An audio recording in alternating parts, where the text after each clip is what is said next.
Diabetes kind of hit me pretty hard. I just turned 34 in March, and on my birthday I was told I was diabetic. The doctor gave me metformin and another couple other pills that were supposed to help me with my diabetes and help control my blood sugar levels, and it didn't work. Suffice to say, within a week I started feeling even more just terrible, just weak, sick.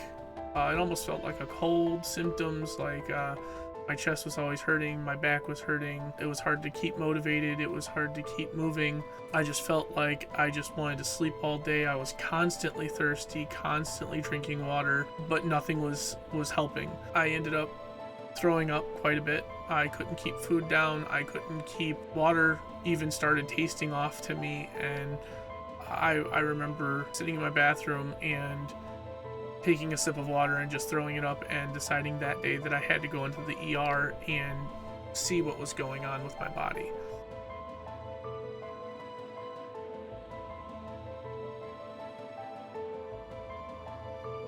I drove myself to an urgent care. Fortunately, this being 2020, we are fighting the coronavirus issues, and a lot of things are closed down.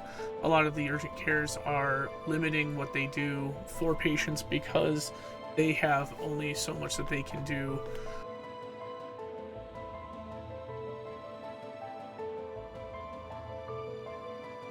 And so they actually told me I had to go somewhere else. They didn't tell me that I was having some possible near-death experience. They just basically said, you need to go to a bigger hospital because this place, this facility just doesn't have what you need to fix yourself.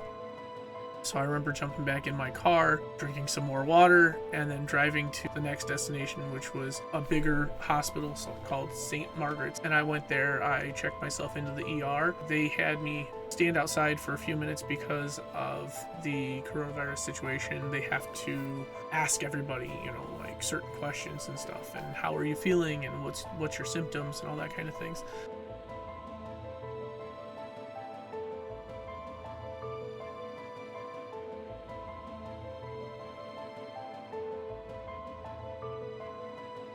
I remember waiting because there was one person in front of me that the nurse was speaking with.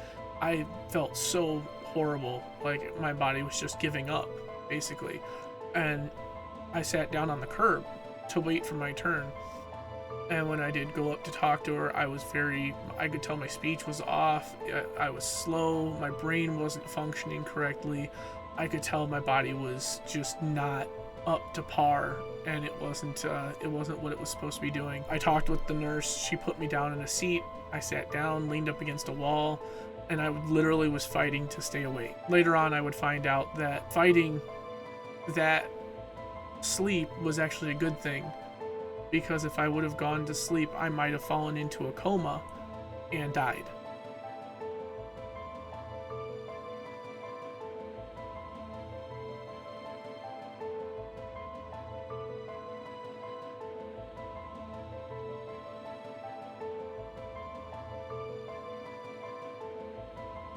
I found out how very, very close to death I was.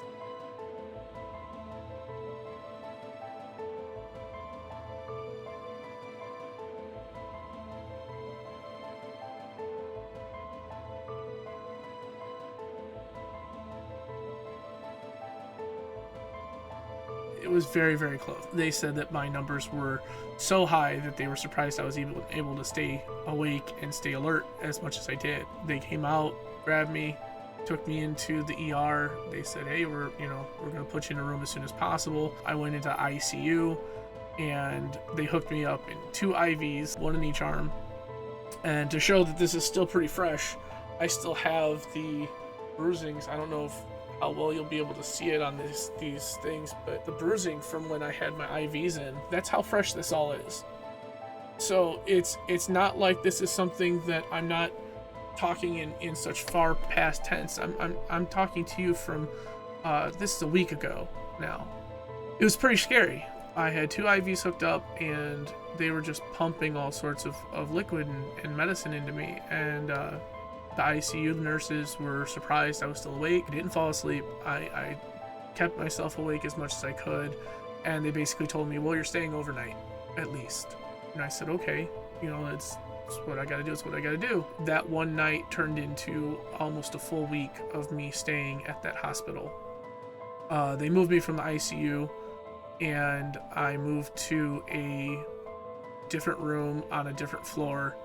Again, because of the coronavirus thing, I wasn't even able to leave the floor for any reason. So I was kind of stuck. I basically was having to fight this whole situation by myself.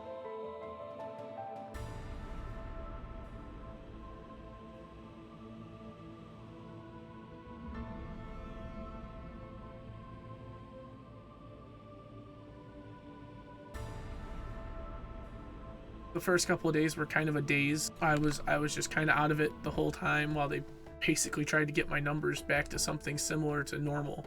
For diabetics, and this is a good point to point out, for a normal, what they call blood sugar level, your A1C is around 6. 5s are good, 4s are best. The lower the better the number.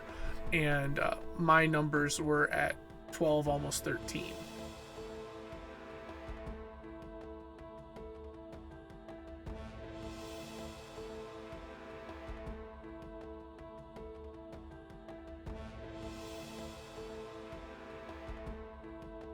So I was almost twice, if not 3 times, the amount that you're supposed to be for just a normal human being.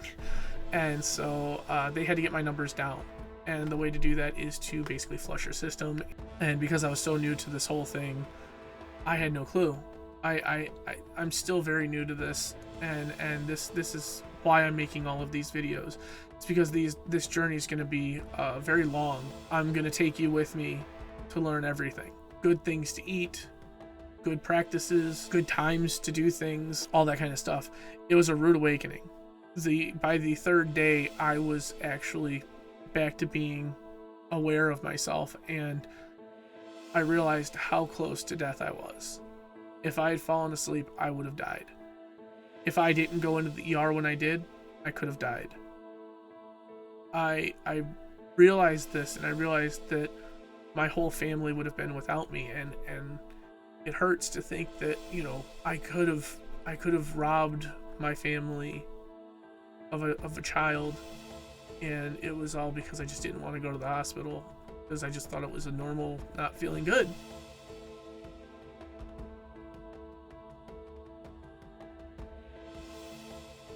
We've got to start listening to our bodies more, and we got to be starting to take care of our bodies a bit more. I had started working out. I had started losing weight before all of this happened. I lost 50 pounds in about a month and a half to 2 months. It threw my whole body out of whack. When I was in that hospital, just thinking about it was rough because I couldn't have visitors. The nurses tried to stay a little bit more segregated from me. Not just me, but all of the patients. It wasn't because of anything specific for me, but it was more because they wanted to keep themselves healthy as well as us healthy. So the interactions I had with nurses were very brief. They always had masks on, so it was a little bit more impersonal.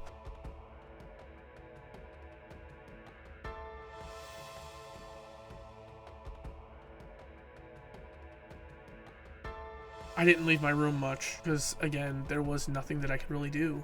It was scary. And it was a very frightening time for me to be alone. And I might be 34 years old, but you don't realize how rough it'll be if you're alone in those kind of situations. Me being very close to my family, it made it even more difficult for me. And I can only imagine what my family had to go through while they basically waited to hear back from me what the doctors were telling me. They weren't saying much. It was a lot of work for them to really dial it in. When I left the hospital I finally was told I had to follow up with the VA because I'm a veteran and I don't have any regular insurance through my work. Problem is that it's a circular process, and that'll be something I'll talk about in a different video.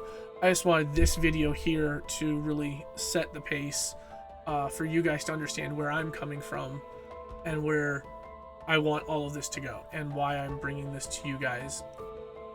The main reason is because I want everybody to understand that it's hard, difficult, and while it won't be an easy road ahead of me, I want us to go through this together, and I want to beat it.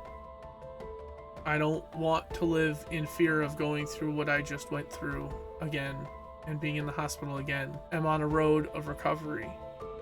My plan, my goal is to lose more weight, get the diabetes under control, and actually beat it back to where I won't have to use insulin anymore.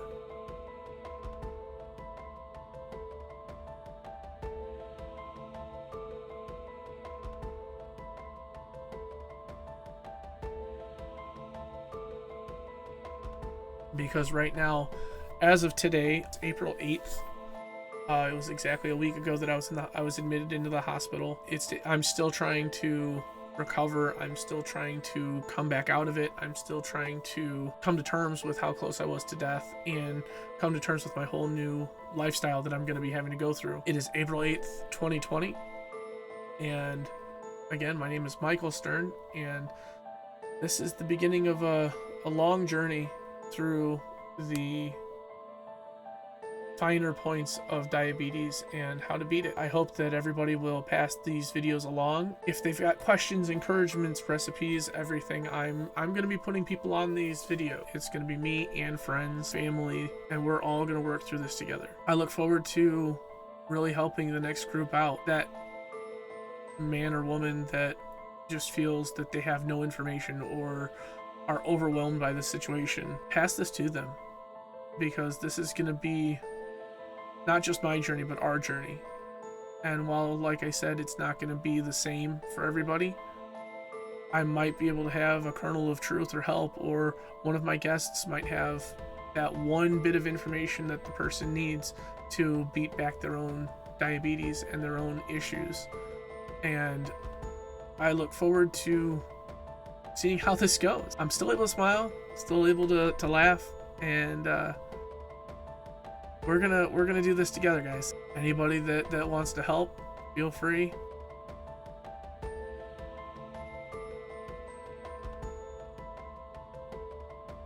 I am open to any and all help. It's gonna be a long road. It's gonna be a long road. I think that I'll be all right. If you have any questions, feel free to email me, message me, find me on Facebook, anything. I have all sorts of ways of getting a hold of me: Twitter, Facebook, Instagram, YouTube. I mean, Discord. I'll have all of those kind of links in the description below. And if you follow, great. If you just come in and look for the new videos, great. If you find that these videos aren't for you, that's fine too. It's not for everybody. I'm just hoping to be able to help at least one other person and to show that this can be beaten. Let's do this together, guys. Together, we'll beat it back.